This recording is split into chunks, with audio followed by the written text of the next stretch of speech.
बात करेंगे पंचायत राज व्यवस्था के बारे में, क्योंकि इस वक्त चल रहा है माहौल थोड़ा वोटिंग का एंड चुनाव होने वाले हैं। एंड हम इस बारे में जानने की कोशिश करेंगे कि लोग वोट किसको देते हैं और किस मकसद से देते हैं और क्यों देते हैं। तो पहले पूछते हैं हम राज से कि राज भाई बताओ, वोट क्यों देते हो तुम्हें? या देखो, वोट देश है ना का होते हैं ना कि जो पुराने प्रधान होते हैं वे निकलत हैं, अगर वे सही काम हम धान नहीं करते हैं तो वे हटत हैं और नवा प्रधान आ जाते हैं, तो उनके सही काम नहीं है तो नवा प्रधान ले आ जाते हैं। और का एक बार बताइए कि इस बार आप वोट किसको देंगे और क्यों देंगे? क्या खासियत देके आप उनको वोट देंगे? क्या वो आपके लिए काम करेंगे फ्यूचर में, या कुछ और बातें हैं जो आप देख के वोट देने जा रहे हैं? भाई हम तो वोट देवे आ जाते हैं, क्या कि यार देखो उनके यहाँ जब जाए तो वे चाय वाय लगा पिया करते हैं, खाइन पेन बहुत है ऐसा, एक बार बहुत खर्चा कर और ना देखो तो यह दिक्कत रही कि यह कहीं है कि यार देखो खाए पी रहे हैं, वोट वोट नहीं दिया है तो फिर अच्छा नहीं लगा है। ऊपर से ये वोट देश का फर्क पड़ जाता है यार, एक गलतो इंसान का तो कितना फर्क नहीं पड़ता है। तो ये हुआ कि आप अपना वोट एक प्रकार से खीर पूरी खा करके बेच रहे हैं एक इंसान को। एंड आपके एक वोट से, जो आपने कहा आपके एक वोट से फर्क नहीं पड़ता, तो एक बात याद रखिए कि बूंद बूंद से घड़ा भरता है। अगर हर इंसान यही सोच रख लेना कि एक वोट से फर्क नहीं पड़ता, तो इस चुनाव का जो माहौल है पूरा बदल के रख देगा ये। एंड जो सही इंसान, जो लोग सही से एकदम देखते हैं ग्राम पंचायत को, वो इंसान नहीं आ पाते अक्सर इसी रीज़न से, क्योंकि सब लोग खीर पूरी खाने में लग जाते हैं और बाद में जब काम नहीं होते तो फिर चलाते हैं। वैसे एक बात बताइए कि आप पिछले जो थे, पिछले प्रधान जो भी थे, उनसे आप नाखुश क्यों हैं? उनको क्या वोट देंगे क्या नहीं देंगे, और नहीं देंगे तो क्यों नहीं देंगे?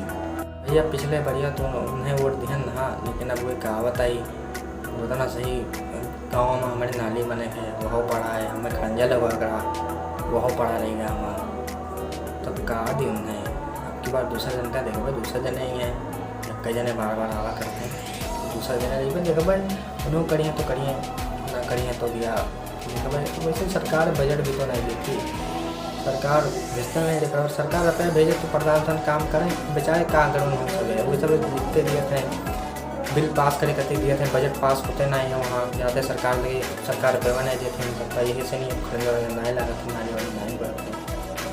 सरकार मतलब उनको प्रधान को पैसे ही नहीं देती, ऐसा लगता है तो मतलब 5 साल से एक बार भी उनके पास इतने पैसे नहीं आए कि एक नाली बनवा सकें, जबकि नाली बनवाना बहुत ज़रूरी चीज़ है। अगर नाली का पानी रुका है ना, कहीं भी रुका है, तो उससे कई सारी बीमारियां होती हैं, जैसे जीवाणु से होती हैं, विषाणु से होती हैं, बहुत कुछ होता है, बहुत बीमारियां फैलती हैं इससे। एंड इसके लिए ऊपर से मोदी सरकार, जो मोदी जी चला रहे हैं इस वक्त स्वच्छ भारत अभियान, यानी स्वच्छ भारत अभियान, इस पर तो तुरंत एक्शन होना चाहिए था, इस पर तो एक्शन नहीं लिया गया।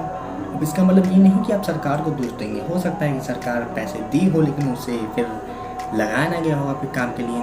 आप कभी जाने की कोशिश किए? वैसे क्या आपके गांव में कभी बैठक होती है उनके कार्य की समीक्षा करने के लिए? कभी बैठक होती है, बताइए।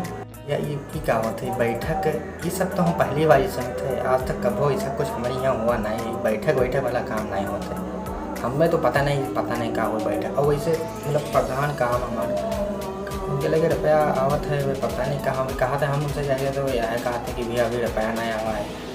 अब हर बाजी हम कही तो हमसे हर बाजी गाँव में यही दिक्कत होते सभी कहा थे, लेकिन फिर प्रधान यह कह के टाल देते हैं कि हाँ बाजी रुपया आई तब हो जाइए। फिर अब तो चुनाव आएगा, दूसरे दिन ही है, दूसरे दिन बनवाए दे हैं, दूसरे दिन और काम देखे थे, जे आई ये काम करी तो करी, वरना फिर आगे फिर दूसरा इनका देखा जाए 5 साल बाद फिर वही का काम ना ग्राम सभा के देखरेख में चलता है। और अगर आप वोट देते हो, हर सभी मतदाता, किसी गांव के सभी मतदाता ग्राम सभा के सदस्य होते हैं, यानी कि आप भी उसके सदस्य हो, और आप चाहो तो उनके कार्य की समीक्षा कर सकते हो, देखरेख कर सकते हो कि प्रधान क्या काम कर रहे हैं क्या नहीं कर रहे हैं। और इसके लिए वैसे एक साल में कम से कम 3 बार गाँव के सभी लोगों द्वारा बैठक होनी अनिवार्य होती है, कम से कम कराना चाहिए, ये हमारी बुक में भी लिखा है।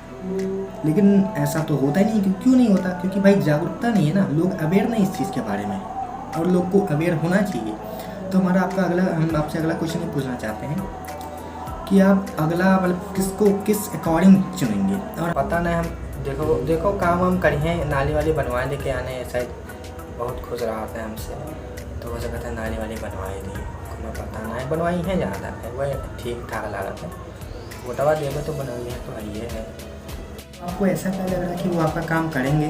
हमें तो नहीं लगता। और क्यों नहीं करेंगे इसका रीज़न ये है कि वो जो आपको खीर पूरी खिला रहे हैं ना, अगर जीत गए तो उसका पैसा वसूलेंगे फिर, और उसका पैसा ये आपका काम ना करवा के उसका पैसा अपना रखेंगे और फिर वसूल लेंगे। Don't worry about this. And ऐसा आपने फील भी किया होगा, अगर आपने पिछले साल जिसको चुना होगा, अगर उसने आपका काम नहीं करवाया ना, तो कहीं ना कहीं इसका रीज़न है। अगर आपने उनको इसलिए वोट दिया था कि आपने उनके यहाँ खाना पीना खाया था, बहुत खाए पिलाए थे, तो ऐसा भाई, तो ऐसा होना स्वाभाविक है, क्योंकि भाई जो रुपया आपको लगाए, आपको खिलाया पिलाया, उसको वसूलेगा तो ज़रूर ना। तो इसीलिए ऐसा तो होगा जरूर। और हम आपसे एक और क्वेश्चन पूछना चाहते हैं कि ये जो ग्राम प्रधान का काम क्या होता है, और ग्राम प्रधान का ही नहीं, बहुत कुछ लोग हैं, लेकिन हम ग्राम प्रधान का टॉपिक चुन रहे हैं। तो आप बताइए कि ग्राम प्रधान का काम क्या होता है। तो गांव में जब कोनो झगड़ा होता है ना, तो ये सभी आवत हैं, प्रधान हमारे यहाँ आवत हैं और सुलझावत हैं। हमारे यहाँ नहीं, मतलब और गाँव में झगड़ा होता है तो प्रधान आए को ठीक ठाक करते हैं, सुलझा देते हैं, झगड़ा ख़त्म करते हैं कोनो मेरे से। तो हमें तो यह काम लागत है, यह करते हैं। ओह, तो सिर्फ मतलब झगड़ा सुलझाने का काम करते हैं ये लोग हैं। तो पहले बता दें आपको कि अगर आपके गांव की कोई भी दिक्कत है, कोई भी समस्या है, तो इन लोगों का काम है उसको ख़त्म करना। कोई भी किसी की इंसान की भी दिक्कत है तो ख़त्म करना है। ये लोग करते हैं क्या है, ये लोग सिर्फ स्थानीय लोगों को, जो गांव या स्थानीय लोग हैं, उनको राज्य सरकार से जोड़ते हैं, उनके बीच एक जोड़ने का काम करते हैं। ये लोग एक पॉइंट होते हैं जो इन दोनों को जोड़ते हैं। एंड ये सरकार इसलिए बनाई गई थी क्योंकि ऐसा सोचा जा रहा था कि गाँव के स्तर पर ना लोग ज़्यादा उनकी फीलिंग समझते हैं, जानते हैं कि यहाँ क्या दिक्कत है, क्योंकि राज्य सरकार तो खुद आके देखती नहीं है। तो इसलिए ये सरकार का गठन किया गया 1952 में। लेकिन भाई धीरे धीरे करके, और सरकार क्या जानती है कि यहाँ गांव की कितनी समस्या है। गांव के लोग जागरूक नहीं ना, जागरूक होते तो शायद इतनी भी दिक्कत ना होती। इन लोगों का काम ही यही है, गांव की दिक्कतों को सरकार को बताना, उसके बाद सरकार उनको पैसे देती है, उसके बाद इन लोग को सही कराया जाता है। अब जो हम पढ़े हैं अपने बुक से, अपने भी नॉलेज से, और जैसे पढ़ाई करना सिर्फ ऐसा थोड़ी होता है कि पढ़ाई आप सिर्फ मार्क्स के लिए कर रहे हो कि नंबर आ जाए। वही नंबर के लिए नहीं कर रहे हैं हम, पढ़ाई इसलिए करते हैं कि हम लोग को जागरूक होना है, नॉलेज पानी है, दिमाग में नॉलेज लेकर आनी है। ये रटने से या फिर सिर्फ नंबर लाने से काम नहीं चलता। बहुत नंबर ले आओ, आप कुछ कर ना सको तो शिक्षित होना बेकार है। तो बस हम यही कह रहे हैं कि भाई देखो, नॉलेज रखो एंड अपने जो राइट के प्रति हमेशा जागरूक रहो, अवेयर रहो। अपने जो राइट हैं उसके बारे में अवेयर रहना बहुत ज़रूरी है। एंड हाँ, वोट उसी को दो जो उस लायक हो। सबको मतलब वोट तो जो आपके लायक हो ना। खीर पूरी खा के काहे वोट दे रहे हो। और खीर पूरी खाओगे तो एक बार याद रखना कि वो लोग खीर पूरी का पैसा वसूलेंगे, जीत गए तो वसूलेंगे जरूर। अगर आप खीर पूरी खाओगे तो वो ऐसे काहे ख़त्म कर देंगे। आपके ऊपर जो अभी लुटा रहे हैं ना, वो बाद में आपका काम रुक के उससे अपना पैसा पूरा जरूर करेंगे। तो बस इसी के साथ वीडियो ख़त्म होती है। एंड हम इस वीडियो को बनाने का मकसद सिर्फ यही था यार कि जो मतलब कुछ दिक्कतें हो जाती हैं गांव में, लोगों को अवेयर करना। जो हमारे अंदर था, जो हम बता सकते थे बताएं। हो सकता है इससे ज़्यादा भी नॉलेज दे सकते थे, मतलब और भी होती। हम बहुत खुद को महान नहीं बता रहे, हम जो है वो बता दिए। हमारे अंदर जो था हम बस बता दिए एक वीडियो के माध्यम से। तो thanks to watch it. And अगर आपने देखा तो इससे कुछ सीखिए, बिना सीखे मतलब। तो इसी के साथ वीडियो ख़त्म करते हैं। Bye bye, take care, thanks for watching.